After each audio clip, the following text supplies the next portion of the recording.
Car ക്ലിനിക്കിന്റെ പുതിയൊരു വീഡിയോയിലേക്ക് ഏവർക്കും സ്വാഗതം.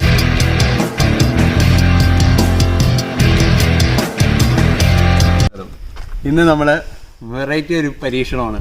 അതായത് കോൾഡ് സ്റ്റാർട്ടിങ് എന്ന് പറയാം. അതായത് നമ്മളൊരു ആക്സിഡന്റ് ചെയ്ത് ഏകദേശം ടോട്ടൽ ലോസ് ആയി. അത് ടോട്ടൽ ലോസ് ആയത് ഇപ്പോഴേ ഉള്ളൂ. ഏകദേശം 1 വർഷത്തോളം ആയെന്ന് തോന്നുന്നു.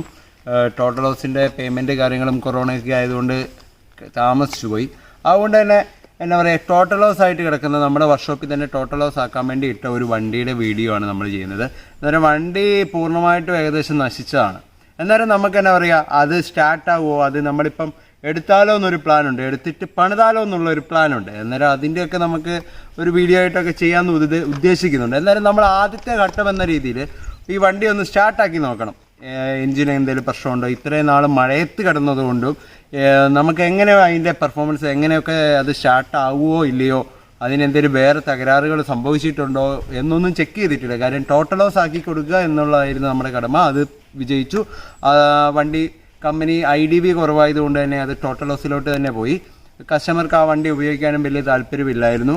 കാര്യം ഇപ്പം EON എല്ലാം വില കുറഞ്ഞു കൊണ്ടിരിക്കുന്ന സമയമാണ്. അന്നേരം ഏകദേശം IDV കുറവായതുകൊണ്ട് തന്നെ അത് ടോട്ടൽ ലോസ് ആയിട്ടുണ്ട്. അന്നേരം നമ്മൾ ഇപ്പോൾ ആ വണ്ടിയാണ് ഈ വണ്ടി.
ഈ വണ്ടി ഇപ്പം നമ്മൾ സ്റ്റാർട്ടിങ് ആവുമോ ഇല്ലയോ എന്ന് നമുക്ക് ചെക്ക് ചെയ്യാം. ഏകദേശം ഷെഡിന് പുറത്ത് നമ്മുടെ ഗോഡൗണിലാണ് നമ്മളുള്ളത്. അന്നേരം എന്നാ പറയുക, ഇത് ഇനി സ്റ്റാർട്ടാവുമോ ഇല്ലയോ എന്ന് നോക്കാം. വണ്ടി പൂർണ്ണമായിട്ട് മഴയത്ത് നശിച്ചു. ഏകദേശം മഴയായതുകൊണ്ട് തന്നെ നശിച്ചു. ഏകദേശം ഇത് പണിതെടുക്കാമോ എന്ന് ചോദിച്ചാൽ എടുക്കാം. പക്ഷേ ഇപ്പോഴത്തെ മാർക്കറ്റുമായിട്ട് നോക്കുമ്പോൾ, താരതമ്യം ചെയ്യുമ്പോൾ ഇതിന് എന്നാ പണിതിട്ട് വലിയ കാര്യമില്ല എന്നുള്ളത് കൊണ്ടാണ് ഓണർ പണിയാതിരുന്നതെന്ന് എനിക്ക് തോന്നുന്നു. പിന്നെ പുള്ളിക്കും കുറച്ച് അപകടവും കാര്യങ്ങളും കാര്യമായിട്ട് പറ്റിയത് കൊണ്ടും ആയിരിക്കണം. ഓരോ മനുഷ്യന്മാരുടെ കാര്യങ്ങളാണല്ലോ. അന്നേരം വണ്ടി എൻജിൻ റൂമിനൊന്നും കാര്യമായിട്ട് വലിയ തകരാറോ ഒന്നും സംഭവിച്ചിട്ടില്ല. എൻജിൻ റൂമിന് വലിയ തകരാറൊന്നും സംഭവിച്ചില്ല. പ്രത്യേകിച്ച് ഇതിൻ്റെ ഡ്രൈവിംഗ് സൈഡിലുള്ള പില്ലറ്, ഡോറ്, ആഫ്റ്റോണിൻ്റെ സൈഡ് കാര്യങ്ങളൊക്കെയാണ് പോയത്. അന്നേരം നമ്മളിപ്പം ഈ വണ്ടി ഇന്ന് സ്റ്റാർട്ടാവുമോ ഇല്ലയോ എന്ന് നമുക്ക് നോക്കാം. കാര്യം ഇത്രയും നാൾ കിടന്നുകൊണ്ട് തന്നെ നമുക്ക് നോക്കാം. ഇതിൻ്റെ പ്രശ്നം എന്ന് പറഞ്ഞിട്ടുണ്ടെങ്കിൽ നമ്മളൊന്ന് ചെക്ക് ചെയ്യുമ്പം ത്രോട്ടിൽ ബോഡിയുടെ സെൻസർ കാര്യങ്ങളെല്ലാം പൊട്ടിയിട്ടുണ്ട്. അന്നേരം ജസ്റ്റ് നമുക്കതൊന്ന് മാറ്റിയിടണം. എല്ലാം പൊട്ടിയിട്ടുണ്ട്, കാര്യങ്ങളെല്ലാം ഉണ്ട്. അന്നേരം ജസ്റ്റ് നമുക്കിതൊന്ന് മാറ്റിയിടണം. ബാക്കിയെല്ലാം ഓക്കെ ആണെന്ന് തോന്നുന്നു. നമുക്ക് ഏതായാലും പണിയിലോട്ട് തുടങ്ങാം. എൻ്റെ കൂടെ ഇന്ന് അജിത്താണ് ഉള്ള സഹായത്തിന്. അന്നേരം നമുക്ക് പണിയിലോട്ട് തുടങ്ങാം. ഓക്കെ, അന്നേരം നമ്മൾ വർക്ക് സ്റ്റാർട്ട് ചെയ്യുകയാണ്. അന്നേരം വേറൊരു കാര്യം ശ്രദ്ധിക്കേണ്ടതുണ്ട്. ഹോണ്ടയുടെ ഈ EON എന്ന് പറയുന്ന വണ്ടി ചെറുവാഹനമാണെങ്കിലും ഇതിൽ ഗ്രൗണ്ട് ക്ലിയറൻസ് കുറവുള്ള എന്നൊരു വിഷയം മാത്രമേ എനിക്ക് ഫീൽ ചെയ്തിട്ടുള്ളൂ. കാര്യം ഗ്രൗണ്ട് ക്ലിയറൻസ് ഇല്ലാത്ത ഒരു ഫീലിങ്ങേ ഉള്ളൂ. ബാക്കിയെല്ലാം ഇപ്പം ഇൻറ്റീരിയർ ആയിക്കോട്ടെ, ആ സമയത്തെ ഏറ്റവും ബെറ്റർ കാറ് ഒരു ഫാമിലി യൂസിന് പറ്റിയ ഒരു കാറാണ്. കുഴപ്പമില്ല. പിന്നെ പ്രത്യേകിച്ച് പറയുകയാണെങ്കിൽ ഇതിൻ്റെ ഫ്രണ്ടിലെ ഹുണ്ടായുടെ ബാക്കി വണ്ടി i20 അങ്ങനത്തെ എല്ലാ വണ്ടികളെ അപേക്ഷിച്ച് നോക്കുമ്പോൾ ഫൈബർ പീസ് അല്ല, മെറ്റൽ പാർട്ട് തന്നെയാണ് വരുന്നത്. അതുകൊണ്ട് തന്നെ കുറച്ചും കൂടി ഒരു ബലം കൊടുക്കുന്നുണ്ട്. ഇപ്പം നമ്മൾ ശ്രദ്ധിക്കുമ്പോൾ എന്താണ് ഇതിൻ്റെ ആഫ്രോണും കാര്യങ്ങളും ഒക്കെ ഒന്ന് ശ്രദ്ധിച്ചിട്ടുണ്ടെങ്കിൽ തന്നെ നമുക്ക് കാണാൻ കഴിയും. ഇതിന് അത്യാവശ്യം എന്താ പറയുക, നല്ല ക്വാളിറ്റി കാര്യങ്ങൾ ഈ മോഡൽ വണ്ടി അപേക്ഷിച്ച് നോക്കുമ്പോൾ നല്ലോണം ഉണ്ട്. ഇതിൻ്റെ പാർട്ട് എന്ന് പറഞ്ഞിട്ടുണ്ടെങ്കിൽ ഈ പില്ലർ സെപ്പറേറ്റ് ആയിട്ട് തന്നെ നമുക്ക് കിട്ടും. ഏകദേശം 4 സംതിങ്ങോ അത്രയും കണ്ടുള്ളൂ. പില്ലറായിട്ട് മൊത്തം ക്രോസ് മെമ്പറായിട്ട് ഫുൾ സെറ്റായിട്ട് തന്നെ കിട്ടും. പിന്നെ ഈ ഫ്രണ്ടിൽ അടിച്ചിട്ടുണ്ടെങ്കിൽ തന്നെ റേഡിയേറ്റർ AC കണ്ടൻസർ അതൊക്കെ ഡാമേജ് വരുമെന്നേ ഉള്ളൂ. വേറെ ഗ്രൗണ്ട് ക്ലിയറൻസിൻ്റെ ഒരു വിഷയമുള്ളൂ. ഇതിൻ്റെ ആക്സിഡൻ്റ് എന്ന് പറഞ്ഞിട്ടുണ്ടെങ്കിൽ തന്നെ ഇതിൻ്റെ വീൽ സൈഡാണ്. വീൽ സൈഡിലായതുകൊണ്ട് തന്നെ നമ്മൾ ഇത് നോക്കിയാൽ തന്നെ ഇതിൻ്റെ ഷോക്കേന്ന് തന്നെ അത്ര ബലത്തിൽ ഇടിച്ചുകൊണ്ടാണ് ഷോക്കേന്ന് തന്നെ പൊട്ടി, ഹബ്ബ് അടക്കം പൊട്ടിപ്പോയിട്ടാണ് ഇത് ആക്സിഡൻറ്റിൻ്റെ ഒരു എത്ര പവറായിട്ടാണ് വണ്ടി ഇടിച്ചതെന്ന് നമുക്ക് കാണാൻ കഴിയും. അതായത് ഹബ്ബിൽ നിന്ന് പൊട്ടിപ്പോവുകയുണ്ടായി. അതുപോലെ സ്റ്റീറിങ്ങിൻ്റെ എല്ലാ ലോവറാമും എല്ലാ കാര്യങ്ങളും പൊട്ടിപ്പോയി. ഏകദേശം ഇവിടെ അടി വന്നിട്ടുണ്ടെങ്കിൽ നമുക്ക് കൂടുതൽ ഉള്ളിലോട്ട് ഈ ഡാമേജ് വന്ന് എഞ്ചിനടക്കം ചീസായി പോകണേ. ഏകദേശം സൈഡിലാണ് വന്നേക്കുന്നത്. അതുകൊണ്ടാണ് ഇത്രയും കൊണ്ട് ഈ വണ്ടി നിന്നത്. ആളെ ഭാഗ്യമൊന്നും വിചാരിക്കാം. കാര്യം ഇത്ര കൊണ്ട് നിന്നത്. കാര്യം ഈ സെൻട്രലാണെങ്കിൽ അങ്ങ് കുറേ കയറി പോകും. ഓൾറെഡി ഡാഷ്ബോർഡ് കാര്യങ്ങൾ ടോപ്പ് എല്ലാ സൈഡിൽ നിന്ന് നോക്കുവാണെങ്കിൽ ഡോറിൻ്റെ ഇതായിക്കോട്ടെ, ഇപ്പം സൈഡിൽ നിന്ന് ഇപ്പം നോക്കുവാണെങ്കിൽ തന്നെ എല്ലാ വശവും ഡാമേജ് വന്നിട്ടുണ്ട്. ഏകദേശം ഡാമേജ് വന്നിട്ടുണ്ട്. എന്നാലും നമ്മൾ ഇപ്പം അജിത്ത് ത്രോട്ടൽ ബോഡിയുടെ സെൻസറിൻ്റെ ഇതാണ് മാറ്റിക്കൊണ്ടിരുന്നത്. ത്രോട്ടൽ ബോഡിയുടെ സെൻസർ മാറ്റിക്കൊണ്ടിരുന്നത്. നമ്മളിപ്പം ത്രോട്ടൽ ബോഡിയുടെ കപ്ലർ കാര്യങ്ങളെല്ലാം പിടിപ്പിച്ചു. എന്നാലും നമ്മൾ തന്നെ ആദ്യം ഇത്രയും നാൾ ഒരു വർക്ക്ഷോപ്പിലായതുകൊണ്ടും ഇപ്പം അല്ലാതെയാണെങ്കിലും ഇപ്പം നമ്മൾ ആദ്യം ശ്രദ്ധിക്കേണ്ട കാര്യങ്ങൾ, ഇത്രയും നാൾ സ്റ്റാർട്ടാകാതെ ഇരുന്ന വണ്ടി ഇതിൻ്റെ ആക്സിൽ ഊരിപ്പോയതുകൊണ്ട് ഗിയർ ഓയിൽ കുറേ പോകാനുണ്ട്. എന്നാലും ഗിയർ ഓയിൽ ഉണ്ടാവും. ഒരു പരിധി കൂടുതൽ ഗിയർ ഓയിൽ പോകില്ല.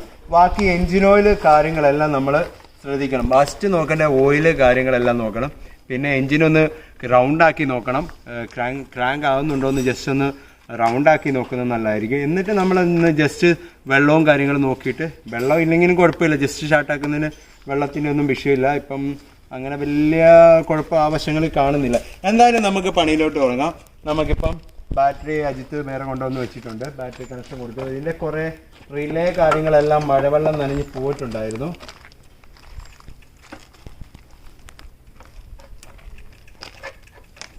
ബാറ്ററിയുടെ കണക്ഷൻ നോക്കി. അതുപോലെ നമുക്ക് ഓയിൽ നോക്കാം. ഓയിൽ നോക്കുന്ന സംഭവം എല്ലാം എന്നാ പറയുക, ഒരു ലിവർ എടുത്തോടാം, ഒരു മിനിറ്റ്, ഒരു ലിവർ. ഓയിൽ ഓക്കെയാണ്, ഓയിൽ ലെവലൊക്കെയാണ്.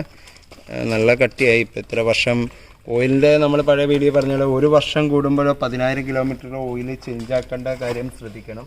ഇല്ലെങ്കിൽ ഇതുപോലെ കട്ട പിടിച്ചിട്ടുണ്ടെങ്കിൽ എൻജിൻ്റെ അകത്ത് ഫുള്ള് എന്താ പറയുക, പിന്നെ നമ്മൾ എത്ര ഓയിൽ ചേഞ്ച് ചെയ്തിട്ടും കാര്യമില്ല. അതുകൊണ്ട് ഓയിലിൽ മാത്രം ആരും ഫിസിക്കല് ഓയിൽ കറക്റ്റ് ടൈമിൽ മാറ്റണം. ഇതുപോലെ കട്ട പിടിച്ചിട്ടുണ്ടെങ്കിൽ എൻജിനുള്ളിലെല്ലാം കട്ടയാകും, പിന്നെ അത് ബ്ലോക്ക് ആകും, പിന്നെ എൻജിൻ പണിയാകും, അതിലോട്ടൊക്കെ കിടക്കും. അതുകൊണ്ട് ആ കാര്യം ശ്രദ്ധിക്കണം. അതുപോലെ ഓയിൽ ഓക്കെയാണ്. ബാക്കി വെള്ളത്തിൻ്റെ കാര്യങ്ങൾ, വെള്ളം കൊണ്ടുവരണേ. ബാക്കി വെള്ളത്തിൻ്റെ കാര്യത്തിലോട്ട് നമുക്ക് കൊടുക്കാം. വെള്ളം ഒന്ന് ഒഴിച്ചു നോക്കിക്കും. ത്രോട്ടൽ സെൻസറെല്ലാം കുറേ സെൻസറുകൾ പൊട്ടിയിട്ടുണ്ട് കേട്ടോ. കാര്യം എൻജിൻ കുറേ അങ്ങോട്ട് ഉള്ളിലോട്ട് കയറിയിട്ടുള്ളതുകൊണ്ട് തന്നെ പല സെൻസറുകളും പൊട്ടിയിട്ടുണ്ട്. ഏതായാലും നമുക്ക് സ്റ്റാർട്ടാവുമെന്ന് നമുക്ക് ചെക്ക് ചെയ്യാം. വെള്ളത്തിൻ്റെ ഒന്ന് ചെക്ക് ചെയ്തോ. ബ്രേക്ക് ഓയിൽ കാര്യങ്ങളൊന്നുമില്ല. ഏതായാലും സ്റ്റാർട്ടിങ്ങിൻ്റെ കാര്യം നോക്കാം. പുള്ളിയൊന്നും തട്ടുന്നില്ലല്ലോ.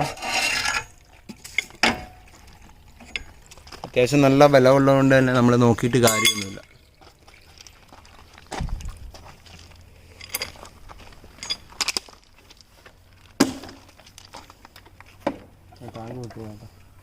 അല്ല, ജസ്റ്റ് ഒന്ന് സ്റ്റാർട്ടാകുമ്പോൾ പോകാം. അടപ്പൊന്നുമില്ലല്ലോ അല്ലേ? അന്നേരം ജസ്റ്റ് ഒന്ന് ക്രാങ്ക് ചെയ്ത് നോക്ക്. ക്രാങ്ക് ആകുന്നുണ്ട്. നീ ഒന്ന് എൻജിൻ കറക്കി നോക്കി.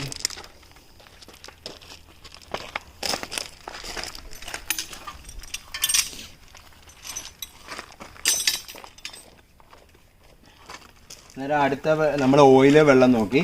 അടുത്തത് എൻജിൻ റൗണ്ട് ആവുന്നുണ്ടോ എന്നൊന്ന് ചെക്ക് ചെയ്യാൻ. ചിലതെന്ന് പറഞ്ഞിട്ടുണ്ടെങ്കിൽ എൻജിൻ റൗണ്ട് ആകാൻ ചാൻസ് ഉണ്ട്. കാര്യം വേറെ വിഷയങ്ങളൊന്നുമില്ല. കാര്യം ഓയിലൊന്നും കുറഞ്ഞിട്ടില്ല. അതുകൊണ്ട് റൗണ്ട് ആവേണ്ട നോക്കേണ്ട ആവശ്യമില്ല. എന്നാലും നമുക്ക് ജസ്റ്റ് അടിക്കുന്നതിന് മുമ്പേ. പിന്നെയെന്ന് പറഞ്ഞാൽ മെയിൻ ഇഷ്യൂ എന്ന് പറഞ്ഞിട്ടുണ്ടെങ്കിൽ നമുക്ക് കാണാം, ഈ മഴയത്ത് കിടന്നതുകൊണ്ട് തന്നെ ഫുള്ള് എന്നാ പറയുക, ഫുള്ള് ഡാമേജായി. ഉള്ളിലും ഫുള്ള് ഡാമേജ്, ഫുള്ള് എല്ലാ സ്ഥലത്തും വെള്ളം കയറിപ്പോയിട്ടുണ്ട്. ഉള്ളിൽ ഫുള്ള് വെള്ളം കയറിപ്പോയിട്ടുണ്ട്.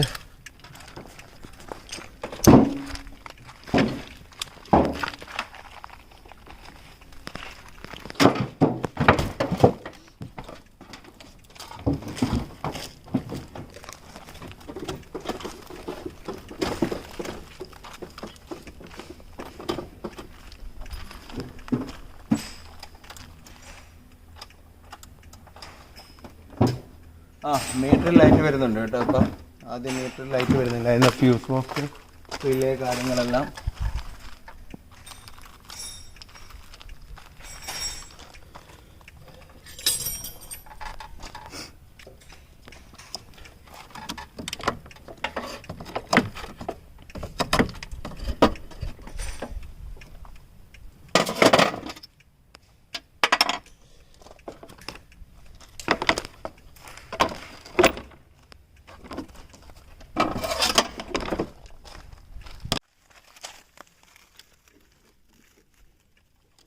എൻജിൻ റൗണ്ട് ആവുന്നുണ്ട്. അന്നേരം ആ കാര്യത്തെ ടെൻഷൻ മാറി. മെയിനായിട്ട് നമ്മളിത് ഒരു സ്റ്റാർട്ടിങ്ങിൻ്റെ ഇത് മാത്രമല്ല, കാര്യം ഓണർ വില നമ്മൾ സംസാരിച്ചെല്ലാം ഡീലാക്കിയിരിക്കുകയാണ്. അന്നേരം നമ്മളിത് എടുത്തു കഴിയുമ്പോൾ നമുക്കിത് ലാഭമാണോ നഷ്ടമാണോ എന്ന് ചെക്ക് ചെയ്യേണ്ട കൂടി ഒരു ഇതായതുകൊണ്ടാണ് ഞായറാഴ്ച അതൊരു വീഡിയോ രൂപത്തിലാക്കിയെന്നേ ഉള്ളൂ. പിന്നെ ഈ വണ്ടി ഇവിടെ നിന്ന് മാറ്റിയിട്ട് ബാക്കി ഷോപ്പിൻ്റെ പരിപാടികളൊക്കെ പെട്ടെന്ന് ചെയ്യാനുണ്ട്. അതുകൊണ്ട് അതും എല്ലാം കൂടി ഇതാക്കണം. ഇതിപ്പോൾ ക്രെയിൻ മുഖാന്തരം മാത്രമേ അഥവാ പൊളിക്കാൻ കൊടുക്കുകയാണെങ്കിൽ മാറ്റൽ നടക്കുകയുള്ളൂ. ഇതിപ്പോൾ നമ്മൾ എൻജിൻ്റെ ഒന്ന് ചെക്ക് ചെയ്യുകയാണ്. കാര്യങ്ങൾ എടുത്താൽ വില കിട്ടുമോ, നമ്മൾ എടുക്കുന്നതിനനുസരിച്ച് വില കിട്ടുമോ, കാര്യങ്ങളൊക്കെ നമുക്ക് നോക്കണം. അന്നേരം എൻജിൻ റൗണ്ട് ആവുന്നുണ്ട്. ജസ്റ്റ് ഒന്ന് ക്രാങ്ക് ചെയ്ത് നോക്കാം.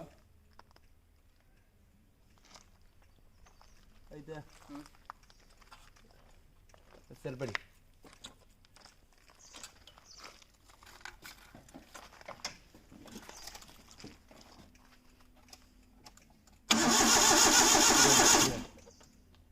ചെറുപ്പടി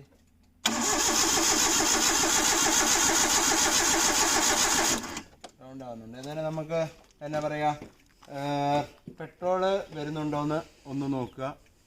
അതിനുശേഷം ആദ്യം വണ്ടി സ്റ്റാർട്ടാകുന്നെങ്കിൽ മെയിനായിട്ട് ഫ്യൂവൽ വരണം, അതുപോലെ കറണ്ട് കാര്യങ്ങളെല്ലാം ചെക്ക് ചെയ്യണം. അത് രണ്ടും ഫസ്റ്റ് ചെക്ക് ചെയ്യുക. ആദ്യം നമുക്ക് ഫ്യൂവൽ ചെക്ക് ചെയ്യാം, അതിന് ശേഷം നമുക്ക് കറണ്ടിൻ്റെ ചെക്ക് ചെയ്യാം. അതായത് പ്ലഗ്, ഇത്രയും നാളും മഴ നനഞ്ഞുകൊണ്ട് പ്ലഗിൽ ഫംഗസ് കയറിയിട്ടുണ്ടെങ്കിൽ സ്റ്റാർട്ടാവില്ല. ചാവി ഓഫ് ആക്കിട്ടോ. കറണ്ടിൻ്റെ നോക്കാം.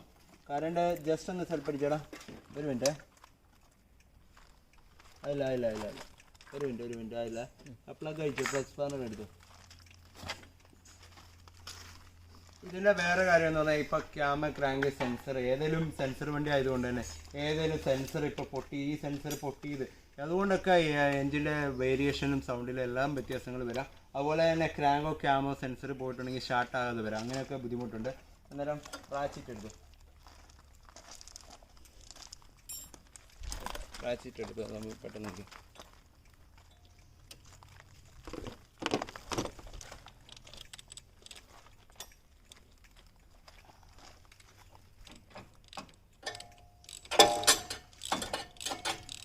സാൻഡ് പേപ്പർ എടുത്തോ.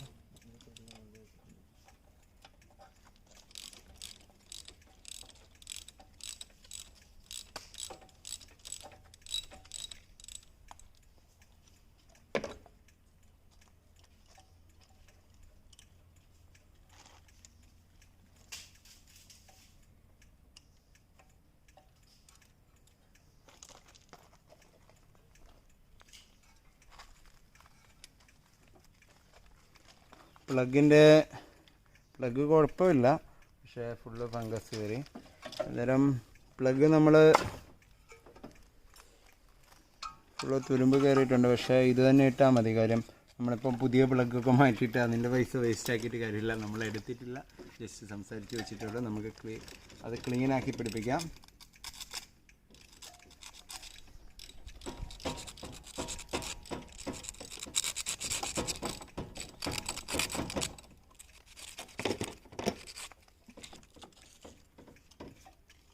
ഇത് 3 സിലിണ്ടർ എഞ്ചിൻ ആയതുകൊണ്ട് തന്നെ 3 പ്ലഗാണ് വരുന്നത്.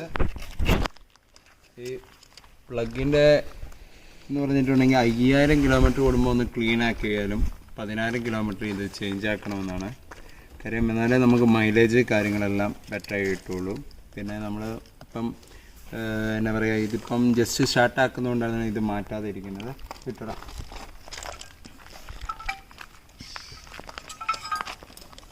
ഫുൾ വെള്ളം കയറിയ തുരുമ്പായി, ഫുൾ തുരുമ്പായി. ഈ നമ്മൾ പുറത്തായതുകൊണ്ട് തന്നെ ഷീറ്റൊക്കെ നമ്മളിട്ട് മൂടിയാലും കാറ്റ് വരുമ്പോൾ അത് പോകുന്നതുകൊണ്ടാണ് ഈ പ്രശ്നം വന്നത്.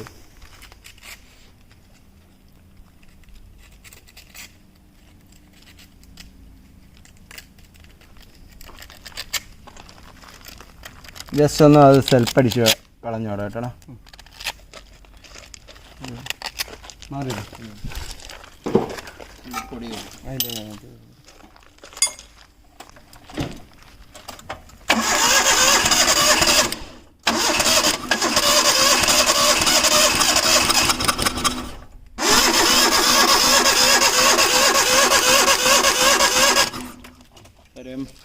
ഇതിൻ്റെ ഉള്ളിലെ തുരുമ്പ് കാര്യങ്ങൾ ഉള്ളിലോട്ട് സിലിണ്ടറിൻ്റെ ഉള്ളിലോട്ട് പോകാതിരിക്കാൻ വേണ്ടിയായിരുന്നു സെൽഫ് അടിച്ച് കളഞ്ഞത്. ഫുള്ള് തുരുമ്പൊക്കെ കയറിയായിരുന്നു.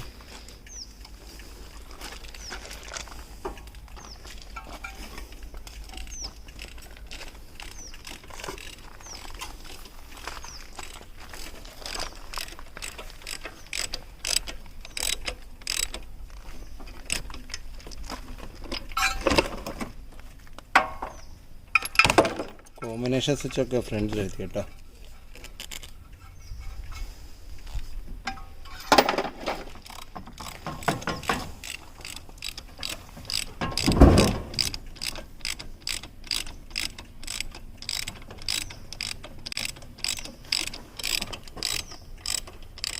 ഇതിൻ്റെ എത്രത്തോളം ഇടിയുടെ ആഘാതം ഉണ്ടെന്ന് സത്യം പറഞ്ഞാൽ ഉള്ളിലോട്ട് വന്നാലേ തിരിയുള്ളൂ.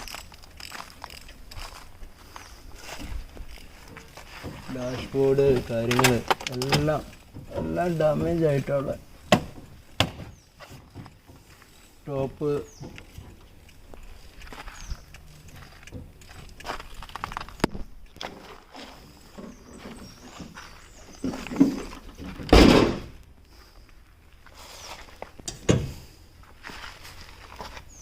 രണ്ടാമത് നമ്മൾ കറണ്ടിൻ്റെ ഏകദേശം കറണ്ട് ഓക്കെയാണ്. ഇനി പെട്രോളിൻ്റെ ആണ് നോക്കണ്ടേ.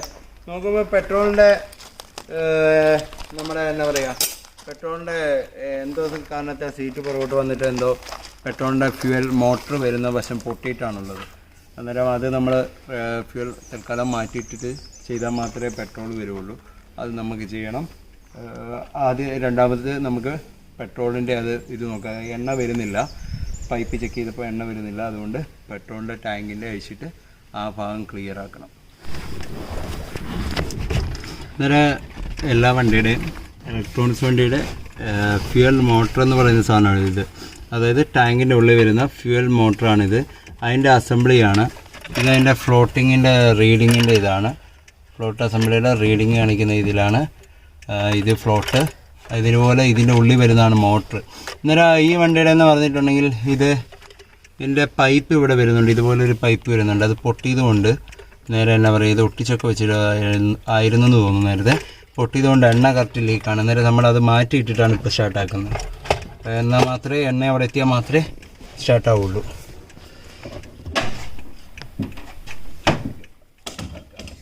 അതിട്ട് ആ സീറ്റ് മടക്കിയിട്ട് ഉള്ളിൽ കയറിക്കും. ഹൈറ്റായതുകൊണ്ട് ഉള്ളിൽ കയറാൻ സുഖമാണ്. ചെറിയ ആളായതുകൊണ്ട് ഉള്ളിൽ അവന് ഇതിൽ നമ്മുടെ എന്താ പറയുക, മെയിൻ പണിക്കാരനാണ്. ഏത് സൈഡിൽ കൂടെയും കയറ്റി വിടാൻ പറ്റിയ ആളാണ്. അതുകൊണ്ട് തന്നെ അജിത്തിനാണ് ഉള്ളിലോട്ട് കയറ്റി വിടുന്നത്.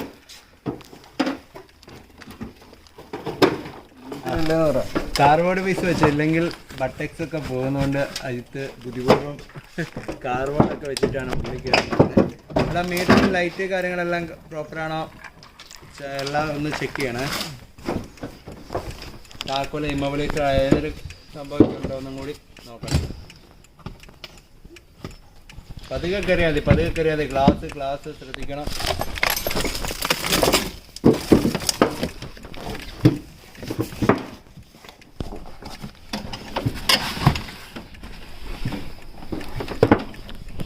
അയ്യോ സെൽഫ് അടിച്ചേ.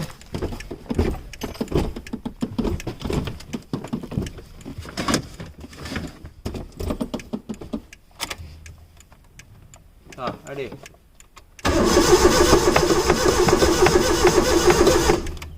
അടിച്ചോ.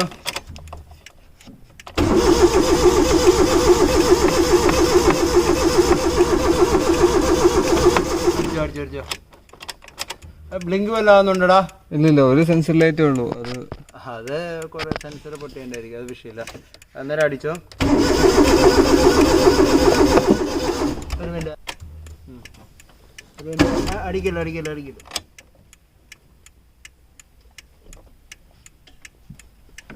ആ അടി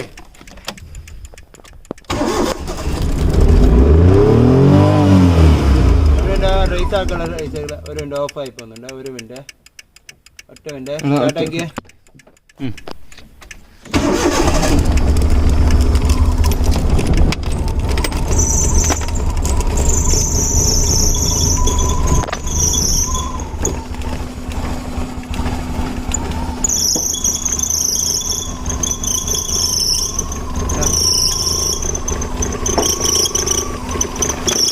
ഓഫ് ചെയ്തേരാം. ആ അടിച്ചേ, ഒരു മിനിറ്റ്. അടിച്ചോ അടിച്ചോ.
ഓക്കെ,